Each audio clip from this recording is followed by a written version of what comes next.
Ever wondered what the title field in DocuSign really means and how you can use it to keep your documents organized? Let's dive right in. The title field in DocuSign isn't about your job title.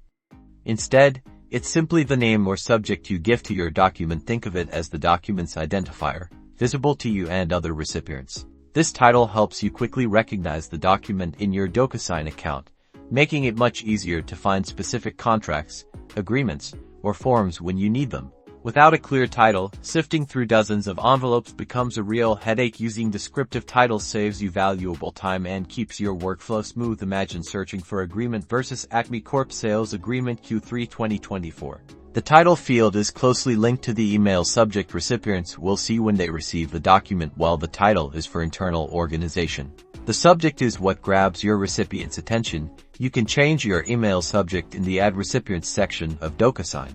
So, use the title field wisely. A well-chosen title ensures that your DocuSign documents are easily identifiable and efficiently managed, keeping your DocuSign account tidy and organized. Happy DocuSigning!